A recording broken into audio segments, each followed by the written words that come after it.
Hey, how's it going? And welcome back to another video. And today we are reacting to BDylanHollis. Now, I personally have reacted to Dylan quite a bit. Well, not reacted on video or stream or anything, but I personally watch Dylan a lot and I love his content. But I've seen a lot of people react to this, so I'm actually going to sort by newest instead of most popular because I've actually seen a lot of his stuff. I really like his content, so instead I'm gonna go by the newest stuff that he has. But please make sure to go support him. He's really funny. I love his shorts and everything. Make sure to like his stuff as always. Sub to him, support him, and just show him all the love, please and thank you. And if you enjoyed this video, make sure to give this video a like and comment. Subscribe it. And let's get into this. A tomato soup shake from 1960. Okay, I know he's made a tomato, like, something cake before. Hey. We're finally going full circle with the tomato stuff. Introducing the creative cookie. Okay, I can in fact pause with space. Prepare for your guests such wonders as irradiated slushies of biological material and wall-mounted shrimp. Wall-mounted shrimp. That's great. I love that. That's amazing. The illustrious tomato soup shake begins with a handful of ice and a can of condensed tomato soup. Have you ever seen uncondensed tomato soup? Gathering proof that we're in a simulation. 1 cup of half and half. I used to drink this as a kid. It caused me irreparable damage. You drank that as a kid? You know what? You know what, Dylan? No judgment. You do you. You do you. Half teaspoon of nutmeg and a 1/4 teaspoon of salt. Whoa. Ah, yes, my favorite color. Flesh. Add an egg. Biscuit for the biscuit. Egg. The egg makes this Eggy! I love it. I love it. Summer lunch. A quick summer lunch. That is the most horrid thing I believe I said in a cookbook. Something like this. Not saying that this is gross, because like tomato soup is pretty lit. But this seems like a very We serve in a chilled glass, garnished with nutmeg. So random. Oh. Oh. This is worse than you'd think. Quite a fleshy consistency of liposuction material. Keep on tap in the refrigerator for any time. You can shove it. You know, I wasn't gonna say it, but I mean, he said it for me, dude. It just looked like freaking. It looked like I don't want to say what it looked like. Oh gosh. All right. Hey, that is. Listen, there's some things that should never be made, and I think that should be added to the list. Bean brownies from 55. Oh my gosh, she's coming full circle with the beans as well! Start by draining a 15-ounce can of black beans back into the fray. Live to fight beans another day. Put a half cup of peanuts through a grind-o-mat. Grind-o-mat. Dude, I remember when he first, like, learned about the grind-o-mat, and, like, he just yelled about, like, quit worrying about the grind-o-mat! Freaking, it was great. It was great. Also, I need to turn these up a little. They're a little quiet in my ears.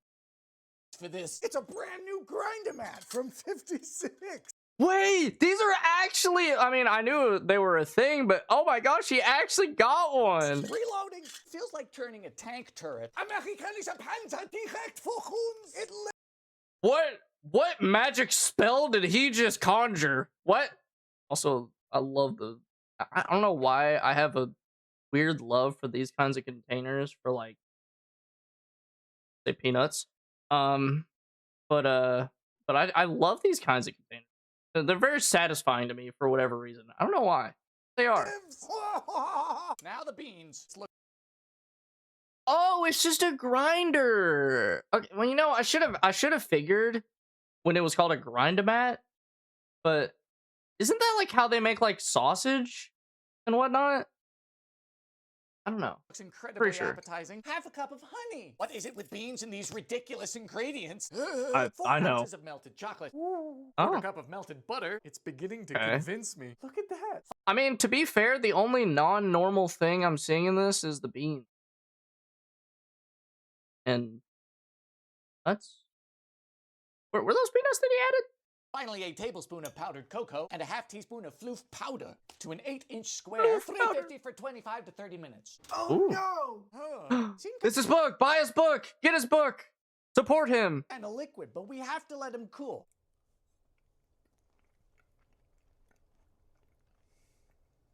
That is the reluctant acceptance.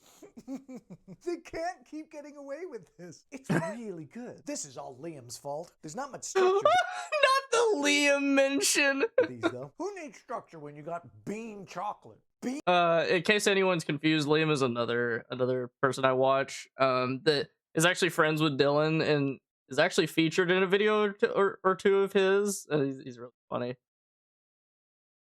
The number 4 secret cornbread of Nebraska from 1987. Folks, secret there's only one more after cornbread? this, and then the ritual, the incantation station, is going to be complete. What do you think happens when we bake them all? Suddenly, everything turns into corn. Maybe the entire state breaks into song. Like all of the secret cornbreads, this is a 3-2-1 recipe, meaning we start with 3 eggs. Give him a good whisk. Just wanna... Oh yeah, because like the measurements. I was like 3, 2, 1. I was like, oh, the doing. Actually, I'll have to give this a try if this works. Stun them. You don't want them sneaking up on you later. 2 boxes of Hey, Jiffy yo. cornbread mix. And the secret ingredient today is 1 10-ounce can of enchilada sauce. This is not... I mean, it's not insane, but how's that gonna work? Not the direction I was expecting. For Nebraska, it's pretty Me neither. Now, this only says enchilada sauce, but when I was in the store, they had red and green ones. What? Red and green? What is this, Christmas? Did I pick the right one, or is green the normal one? Ooh. Into a greased 13 by 9. I don't know. We baking this at 375 until golden brown. I mean, it doesn't look bad. That looks how, like, cornbread stuff should look. I say as a good old-fashioned Southerner, you know what I'm saying? Butter my cornbread biscuit, baby. All right, anyway. About 20 to 25 minutes. Smelling good in here. Whoa! It's perfect. It really is. Would you like some light reading? Cheers. I'd like some light reading, Dylan, if I had the money to get the book. But if y'all have the money to get the book, you should support him. Oh, dude, that looks... Oh, my gosh. So good. Rick? Oh my gosh, I might have to yoink this and try it. Bro. Yep. Yes, sir. That is good. Oh, yo. This is probably the most sensible of the secret cornbreads. It's got some spices going on. It doesn't change too much. Gives it a bit more oomph. This one is respectable. Dude, I might have to try that, dude. Wait, did I like the other one? Bean brown. Wait, hold on. I didn't like the other one. The number. But no, old people might be onto something. Take a look at these freaky machines and tell me if you know what they do. They're... Fun fact, he doesn't just do cooking stuff. He does like the voiceover things like this. These are really good 80 too. years old, kind of frightening, filled with clockwork, and you can take photographs with them. Oh, I was about to say, I was like, are those cameras? Okay, that's like attachment free. I'll show you the coolest one last. These work with these, the film cameras of yesteryear. You see, today, if we want the whole crew in a photograph, we simply use the self-timer on our phones or cameras. But say you're in the 1940s with a camera like this Argus C3. No electronics, no nothing. How do you get in the shot? The answer was this spring-loaded It looks so cool, too. Listen, my tism brain is very easily entertained, as I will always mention in my videos. I'm just a very easily entertained chap. And this just looks so fascinating. It looks like something else, not something inappropriate. Something that I'm afraid to say on YouTube that I'm not going to say. But looks fascinating. I like it. It uses the Starts same with a V. principle as the shutter release cable. A cabled plunger that screws into your camera, overrides the button, and takes a picture remotely. It's cool. The mechanical self-timer does as the cable does, but all on its own. Slowly driving a small but adequate shaft into the camera. First, arm your shutter. Then wind the timer, screw it in, then release the brake and run for the shot. Bam. Yo, that is actually so cool. And I'm sorry if you can hear my dog in the background. You probably can't, and overthink barking. But so fascinating. Huh. Also, this is a really nice picture. Photograph. But what of this last type? This timer never even touches the camera. Instead, it actually grips onto a shutter release cable. One can also set how long the exposure's to be, up to 10 whole seconds. Once ready, you wind, push down and lock the firing pin, secure the retaining finger to snugly fit the cable, and then release the brake. The timer counts down, trips the firing pin, plunging the cable into the camera and holding the shutter open for as long as you set before politely releasing. It's an ingenious bit of kit that allows a precisely timed and calculated remote-controlled long exposure 20 years before there were even transistors. That is so cool. Listen, like I said, I'm very easily entertained and fascinated. That is so cool. I love little gadgets and stuff. I love that. So the next time you take a self-timed photograph, remember the little clockwork robots that did it first. Take a look at... Dude, they're so cute, too. What the frick? Oh, that's so cute. That's so cute. Love that. These freaky machines. Oh, these are another one. Icicles from the 1930s, and they're... Oh my gosh. These are things I actually remember very vaguely.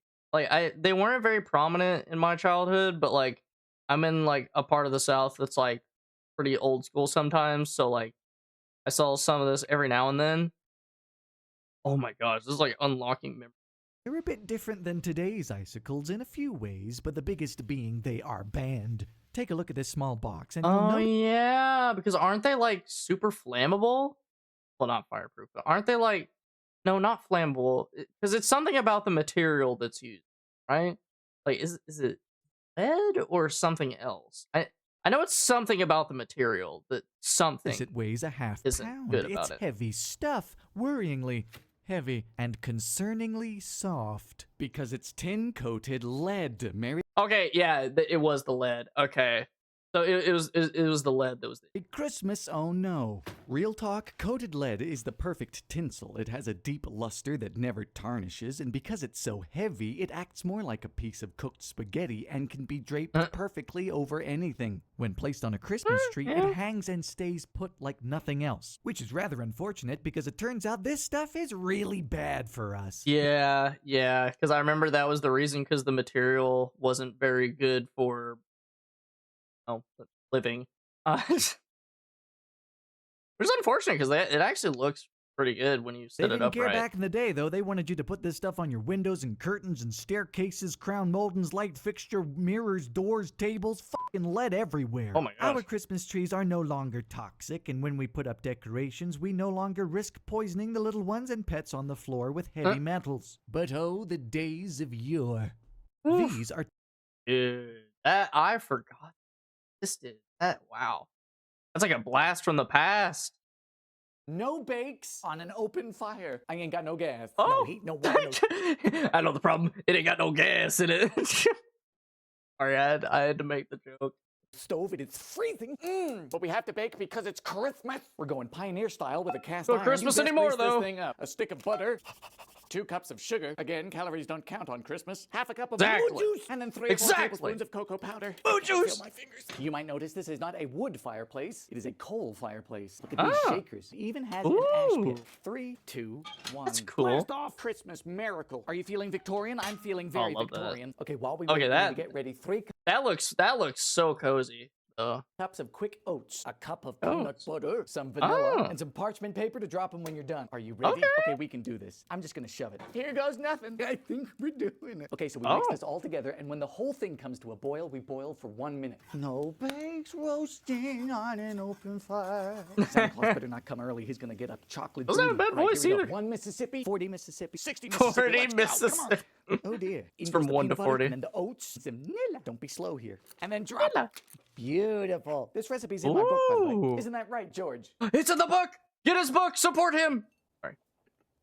Oh, yo, that actually looks kind of fire. They really are like candy. Hands down, they're just amazing. Happy Christmas. I hope I can get a shower soon. I love it. I love it.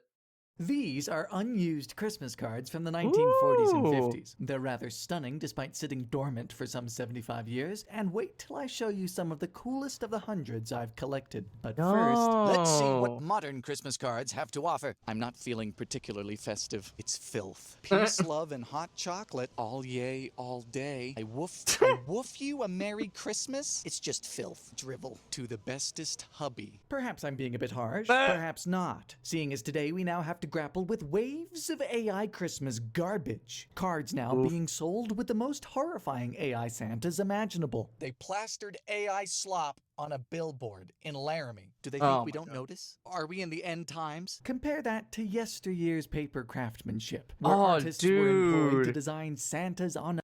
Oh, man, what happened to the creativity, dude? Oh, it makes me so sad. Makes me so sad. I miss when we had joy and whimsy in the world. Oh, atomic so cute. Sleighs, cards of whimsy, or those that fold and pop out you said not whimsy once, too. but twice. Some came on shiny foils. Others had removable telephones on cords. Dude, and where are these designs today? Oh, dude. Don't get me started. We need more on the Art Deco creativity. cards. They're so cool you'll weep. I think the cards from the 50s have the cutest imagery, like this Mr. and Mrs. Snowman. But I mean, they even put mirrors in the darn things, and some of the 3D pop-outs rival today's. You've got your classic Courier and Ives, and dude, these are so cute. What the heck? Though this one was written in a bit sternly, and just reads, Catherine, when and what are you doing? I love these old cards because they capture the nostalgia of the era that started. Ooh, these are so pretty. What the frick? It all. Not to mention, they use the most incredible fonts, all of which would have been drafted by hand for a design and message that is 100% human. So if you're more than just a little disheartened with today's machinations, just know that yesteryear is always an option. Make your own envelopes to freshen them up, or just make your own cards. Anything to bring us back to whatever this is. When someone is as nice as you, happy thoughts and wishes too would cross 1,000,000 miles or more to find their way to your front door. It's Christmas. Here's Christmas. All right, dude.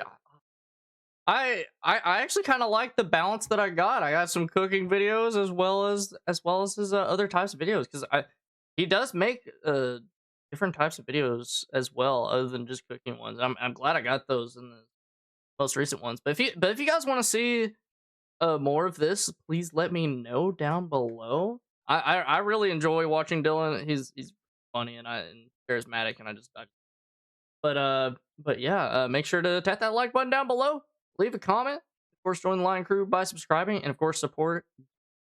Well, very good chap. But anyway, I will hopefully see you lovely ladies and gents and themians alike in the next video, and as always, God bless.